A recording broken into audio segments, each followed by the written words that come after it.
सीताराम सीताराम सीताराम सीताराम जय सीताराम राधे श्याम राधे श्याम राधे श्याम जय राधे श्याम राधे श्याम राधे श्याम राधे श्याम जय राधे श्याम सीताराम सीताराम सीताराम जय सीताराम सीताराम सीताराम सीताराम जय सीताराम राधे श्याम राधे श्याम राधे श्याम राधे श्याम सीताराम सीताराम सीताराम जय सीताराम सीताराम सीताराम सीताराम जय सीताराम राधे श्याम राधे श्याम राधे श्याम श्री सीताराम नाम महाराज की। हम सब लोगों के लिए एक बहुत ही परम सौभाग्य की बात है। हम कुछ भाव प्रवाह में ये बात निवेदन नहीं कर पाए थे आप लोगों से। हम लोगों के बीच में हम लोगों के सौभाग्य से काशी से धर्म सम्राट स्वामी कृपात्री जी महाराज जी की परंपरा के एक विशिष्ट संत कृपा करने आए हैं, जिन्हें हम सब लोग श्री प्रवन ब्रह्म सीताराम।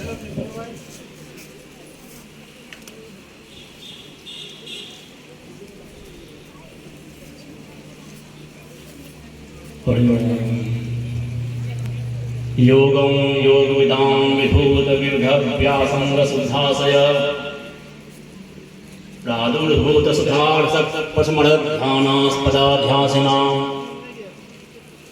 आनन्दकलमानबोधमधुरामोदच्छटामेधुरम् तं भूमानमुपास्महे प्रणीतं दन्त्यावलास्यात्मना योऽन्तः प्रविश्य मम वाचमिमां प्रसुप्तां सञ्जीवयत्यखिलशक्तिधरस्वधाम्ना अन्यास्तहस्तचरणस्तरुणत्वगादीन् प्राणान् नमो भगवते पुरुषाय तुभ्यम् नमोऽस्तु रामाय स लक्ष्मणाय देव्यै च तस्यै जनकात्मजायै नमोऽस्तु रुद्रेन्द्रयमानिलेभ्यो नमोऽस्तु चन्द्रार्कमरुद्गणेभ्यः श्रीशङ्कराचार्यनवावतारं विद्वद्वरेण्यं च यतीन्द्रमुख्यं कलौयुगे धर्मयुगप्रवर्तकं वन्दे सदा श्रीकरपात्रिणं गुरुं वन्दे सदा श्रीकरपात्रिणं गुरुं वन्दे सदा श्रीकरपात्रिणं गुरुं नमस्ते सिद्धसेनाने आर्ये मंडलवासने कुमारे कालिकापाले कपिले कृष्णपिंगले भद्रकाली नमस्तुभ्यं महाकाली नमोस्तुते चंडीचंडे नमस्तुभ्यं तारिणी वरवर्णिनी चंडीचंडे नमस्तुभ्यं तारिणी वरवर्णिनी चंडीचंडे नमस्तुभ्यं तारिणी वरवर्णिनी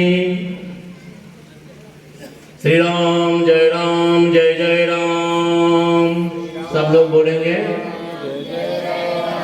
श्री राम जय राम जय राम श्री राम जय राम जय जय राम श्री राम जय राम जय राम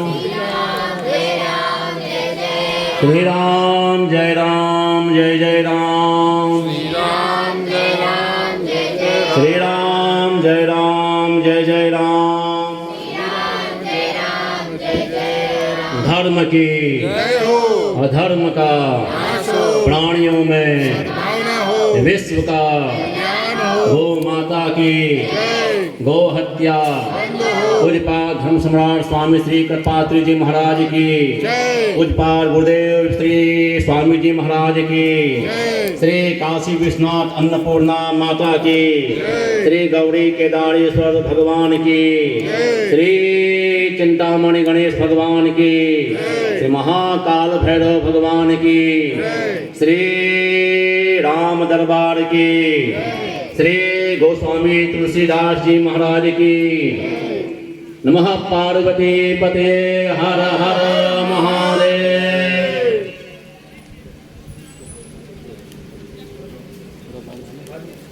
कन्हेरे के इस पावन धराधाम पर संत श्री युगल शास्त्री जी के द्वारा आयोजित हुए इस 108 श्री रामचरित मानस के पाठ के उपक्रम में यह इतना भव्य आयोजन यहाँ रचा गया और विद्वानों का और संतों का यहाँ आगमन हुआ है और इस पाठ को संपन्न करवाने में छोटी बड़ी कन्याओं के साथ में यहाँ के श्रद्धालु और भक्तजनों का जो योगदान विशिष्ट योगदान रहा है उन सब की मैं सराहना करता हूँ और नमन करता हूँ। सज्जनों, आप सुनते होंगे श्री रामचरितमानस का जब प्रणयन श्री गोस्वामी जी महाराज ने किया था तो काशी के बड़े बड़े विद्वानों ने यह सोचकर कि यह हिंदी में लिखा हुआ ग्रंथ है, संस्कृत की तुलना क्या कर सकता है, संस्कृत के ग्रंथों की तुलना में क्या स्थान रख सकता है। विद्वानों ने उनके ग्रंथ की उपेक्षा की तो भगवान विश्वनाथ जी के बर्दाश्त नहीं हुआ। कर्म मना कि सारे ग्रंथ रखे गए मंदिर में, श्री विश्वनाथ जी के मंदिर में, और श्री रामचरितमानस को भी रखा गया। प्रातः काल यह परीक्षा के तौर पर रखा गया था यह ग्रंथ, महान ग्रंथ।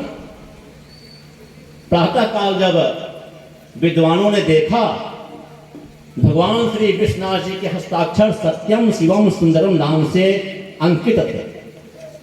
ऐसा यह महान ग्रंथ कलयुग में जीवों को पावनता प्रदान करने के साथ साथ में इस लोक में भगवत भक्ति से संपन्न करने के साथ साथ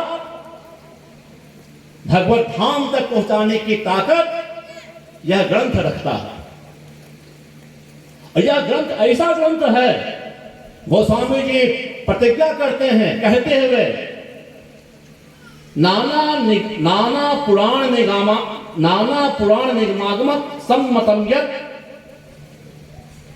आगे बोलिए, रामायणे निगृतम कुचिदन्यतोपि स्वान्तः सुखाय तुलसी रघुनाथ गाथा भाषा निबंध मति मंजुल मार्दनोति। उनकी यह प्रतिज्ञा है कि नाना ग्रंथों को अध्ययन करने, समझने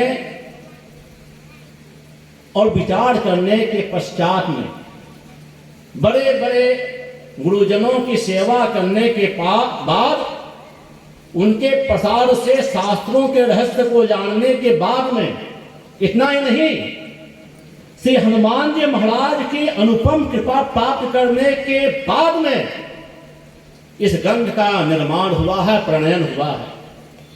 गोस्वामी जी कहते हैं, नाना पुराण निगमागम सम्मतम यत्। निगम मतलब होता है वेद, आगम मतलब होता है तंत्र शास्त्र। नाना मतलब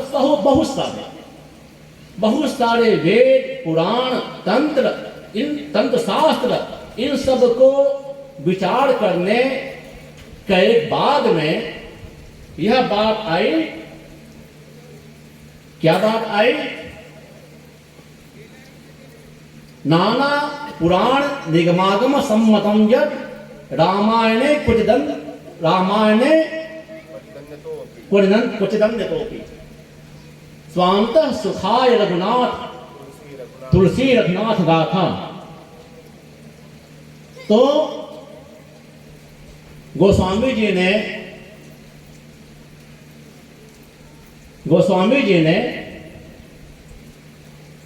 ग्रंथों में जो जो कुछ भाव प्रकट हैं, चाहे कर्मकांड का भाव, वेदों में कर्मकांड भी है, वेदों में उपासना कांड भी है, वेदों में ज्ञान कांड भी है, श्रीमद् भगवत गीता में भी यही है। श्रीमद् भगवत गीता भी पहले अध्याय से लेकर के 6ठे अध्याय तक कर्मकांड के कर्मयोग को वर्णित करता है। क्या कर्मयोग है, कर्म क्या है, अकर्म क्या है, विकर्म क्या है। 7वें अध्याय से लेकर के 12वें अध्याय तक श्रीमद् भगवत गीता उपासना कांड या कहिए भक्ति योग का वर्णन करता है। मय्यासक्त मना पाठ आदि आदि। और 13वें अध्याय से लेकर के 18वें अध्याय तक भगवान श्री कृष्ण के मुख से ज्ञान कांड का प्रतिपादन हुआ है। ज्ञान कांड क्या है, वेदों में ज्ञान योग का प्रतिपादन हुआ है। ये सब द्वापर युग के समय की बात थी। गोस्वामी जी ने हिंदी भाषा में उन्हीं बातों को जब भगवान श्री कृष्ण ने कहा था, उन्हीं बातों को जो आदि कवि महाकवि वाल्मीकि जी ने कहा था। इतना ही नहीं, बड़े बड़े संतों ने, बड़े बड़े महापुरुषों ने अपने अनुभव को जो कहा था ग्रंथों के माध्यम से, उन सारे का निचोड़ श्री रामचरितमानस के रूप में आज हम और आप पा रहे हैं। चाहे भक्ति देखिए, चाहे विज्ञान देखिए, चाहे गणित देखिए, चाहे रसायन शास्त्र देखिए, चाहे आप प्रबंधन शास्त्र देखिए, चाहे योग शास्त्र देखिए, सांख्य शास्त्र देखिए, वेदांत शास्त्र देखिए, विशिष्टाद्वैत का सिद्धांत देखिए, अद्वैत सिद्धांत देखिए, सारे कुछ का समावेश श्री रामचरितमानस में पाएंगे। प्रबंधन को ही लीजिए, प्रबंधन शास्त्र में सिखाया जाता है कैसे काम करवाना है। साधन कम है, लक्ष्य बड़ा है, तो भी कैसे काम करवाना है।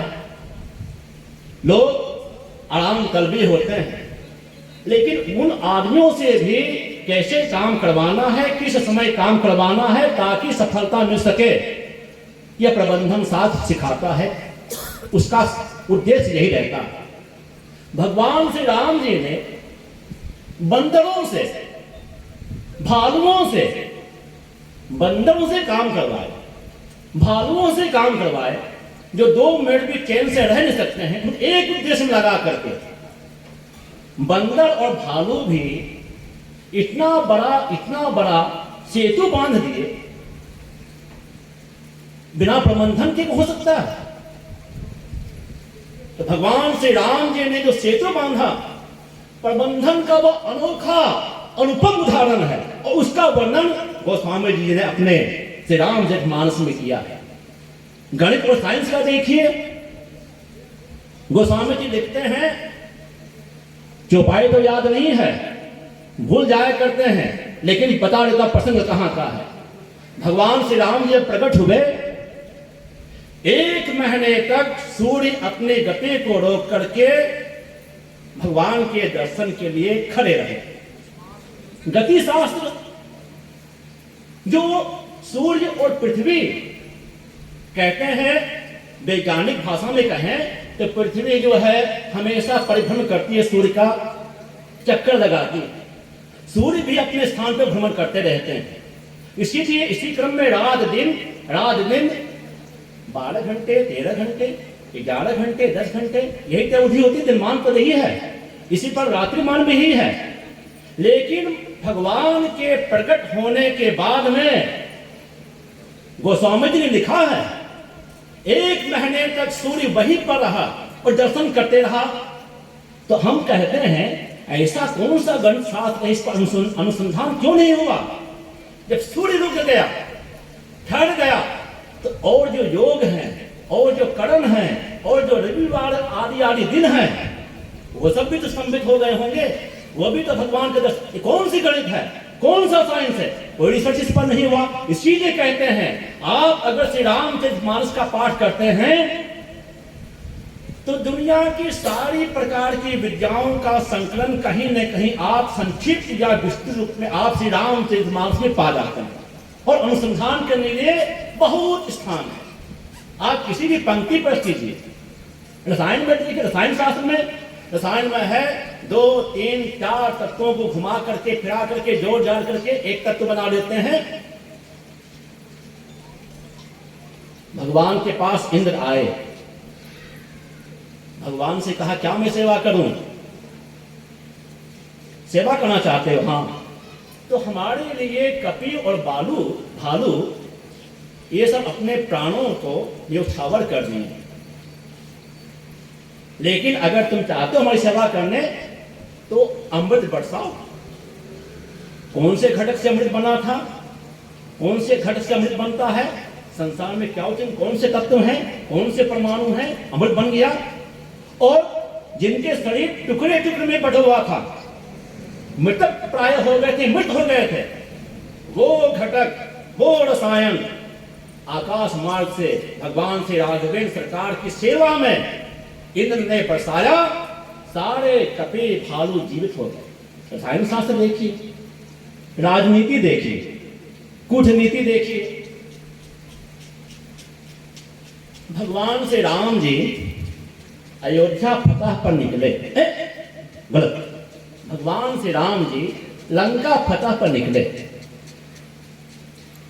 तो राजनीति का सिद्धांत है कि अपना बल और शत्रु का बल को ध्यान रखना चाहिए। शत्रु के बल को कमतर नहीं आंकना चाहिए और शत्रु के पक्ष को कम करने का साधन भी करना चाहिए। ये राजनीति का है, राजनीति है। आज चुनाव में भी देख लीजिए।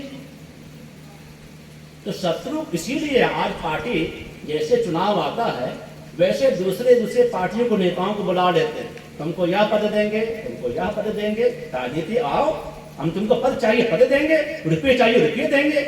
शत्रु पक्ष को कमजोर करने का एक यह राजनीतिक उपाय होता है जो चला आ रहा है। साम दाम दंड भेद राज ऐसे नहीं चलता है।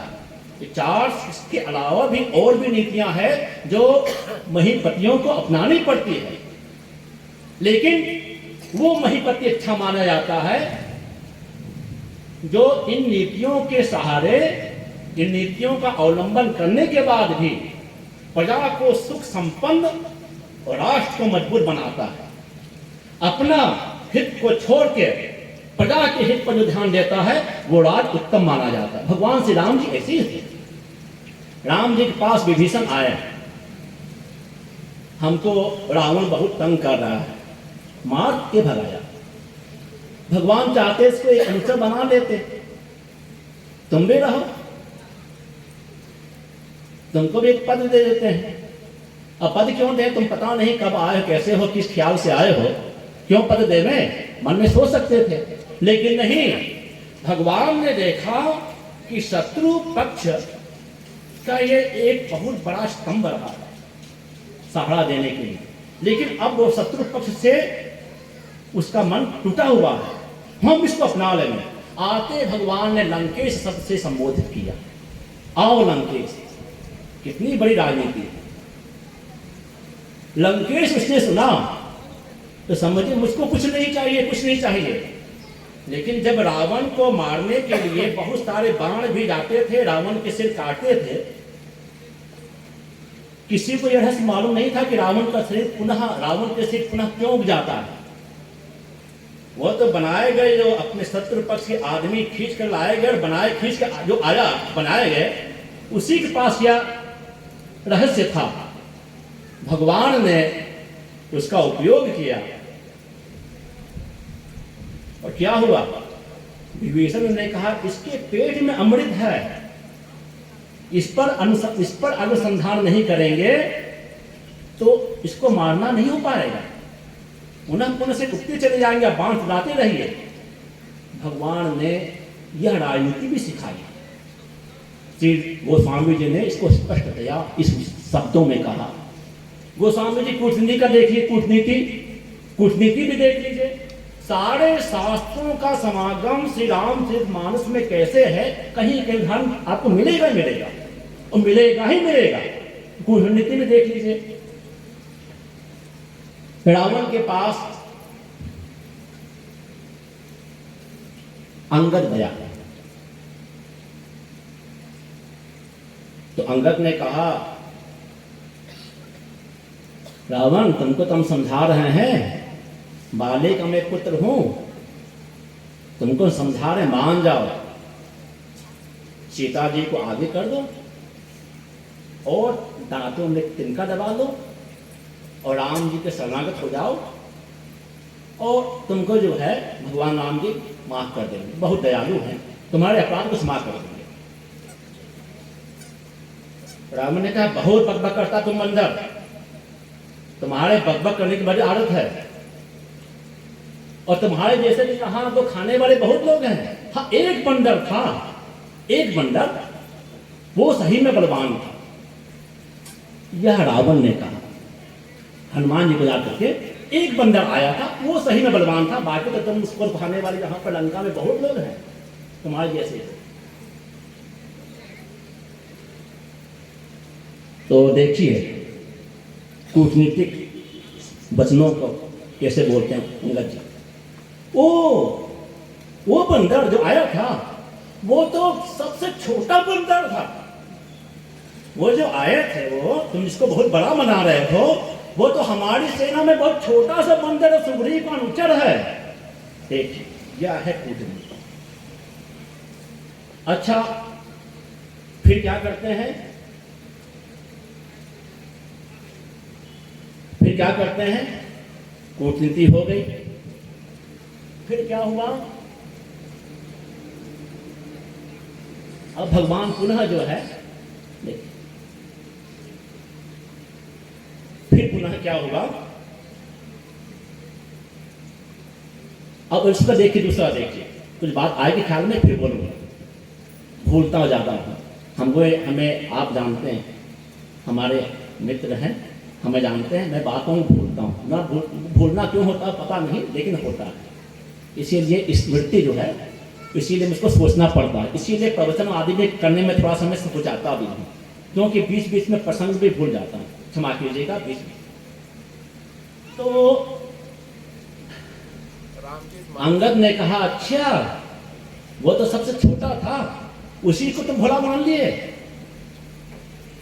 और याद करो तुम हमको छोटा बता रहे हो, जानते हो किसके हम पुत्र हैं, तुमको कांख में उठा करके खूब घुमाए थे, जान गए, हमको छोटा बता रहे हो, हमारे बाप ने तो तुमको कांख में घुसा करके खूब इधर से उधर नाचे कूदे थे, तब उन्हीं का पुत्र हूं।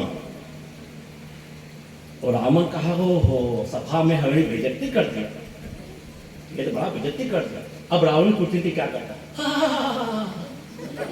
हाँ किया, इसका मतलब हाँ करके उस प्रसंग को हटा दिया, आगे नहीं बढ़ने दिया, ताकि अपने सभा में अपने लोगों के बीच अपना अपमान ना हो जाए, है ना साहब, ये बात है ना, अपना अपमान अपनी सभा में ना हो जाए, इसलिए वो हा करके उस प्रसंग को हटा दिया।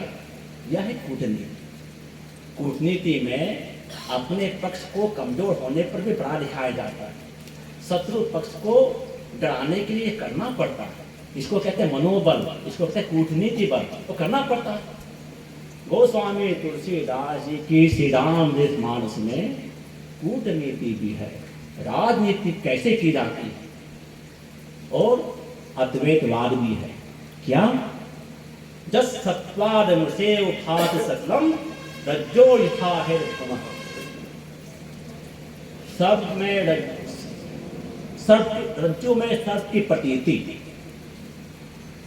रास्ते में रज्जु मत रस्सी, मंदांधकार में पड़ी हुई रस्सी को कोई सांप समझ लेवे, सांप कैसे हो जाता है, भ्रमवशात। इसी प्रकार से यह सारा संसार ब्रह्मातिरिक्त कुछ है ही नहीं, लेकिन पूर्व संस्कारों के बसगत होते हुए जीव जो है इसको ताम रूपात्मक जगत के रूप में समझता है और इसी को सत्य मान लेता है, जबकि यह इस रूप में सत्य नहीं है। यही तो वेदांत कहता है। वेदांत शास्त्र का भी गोस्वामी तुलसीदास जी का योग देख लीजिए, योग शास्त्र का। अंगद जी गए, जब बहुत हुआ, रावण भी तो बुद्धिमान था, ऐसा वैसा से पाला नहीं पड़ा था, अंगद का बुद्धिमान से पाला पड़ा था। लेकिन जब अधिक दुर्वचन कहने लगा, भाषा पे असंयम का उसने कर दिया, तब क्रोध आ गया। तब अंगद को क्रोध आ गया। उसने कहा, अच्छा अगर तुम्हारे में इतनी ताकत है, तुम इतना बड़बोले बोलते हो, मैं पांव रोकता हूं और तुम्हारे आदमी अगर पांव को, तुम्हारे ये राक्षस पांव का हमारे हटा देवे तो मेरी वापसी और सीता जी को छोड़ करके राम जी की वापसी, इतना दाव कर दिया था। लेकिन योग बल जानता था, भाई भगवान श्री राम जी की सेवा में जो रहा हो, योग बल नहीं जानेगा। ठीक, अड़ा दिया, अपने पांव को भूमि में अड़ा दिया। और अड़ा दिया तो योग का नियम और साइंस का भी नियम है, दो पदार्थों के बीच से अगर वायु का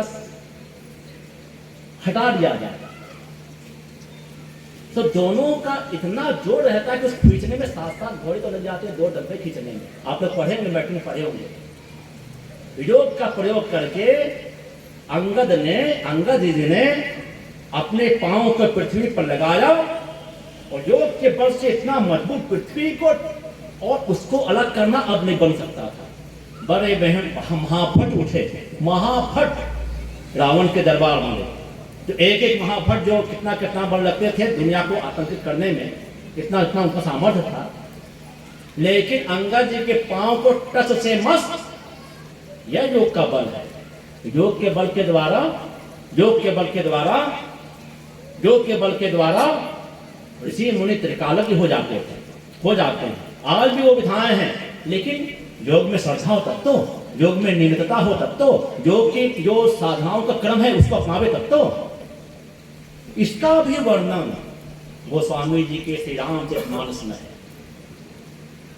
आप कोई बोलिए कौन से शास्त्र का इसमें वर्णन नहीं है? विचार करेंगे, भक्ति का लीजिए। भक्ति ही नर सोहे कैसे, बिना पूछ जानवर जैसे। ये देखिए, भक्ति के बिना आदमी की शोभा ऐसी है, पूछ के कटा हुआ पूछ लेके कोई जानवर आवे तो कैसा लगेगा? कैसा लगेगा? अच्छा नहीं लगेगा। उसकी जो आकृति है ना, वो बैठक हो जाती है, ठीक है ना।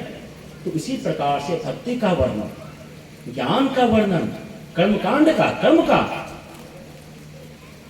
जो जस करहि कर्म प्रधान विश्व कर राखा, जो जस करहि तो तस फल चाक, कर्म का, कर्मकांड का वर्णन। तो ऐसे श्री गोस्वामी जी के श्री रामचरितमानस का पाठ यहाँ की धराधाम की कन्याओं ने, भक्तजनों ने, यहाँ के लोगों ने 108 पाठ यहाँ पर हुआ, 108 पाठ। और आज दिन पाठ चलता रहा इस भूमि पर। मैं इस भूमि को, इस भूमि के लोगों को और उनकी इतनी तपस्या को पुनः प्रणाम करता हूँ। और पुनः डॉक्टर साहब बैठे हुए हैं, आगे आगे पुनः चलेंगे इन्हीं शब्दों के साथ में। अभी में नमः पार्वती पतिये हर हर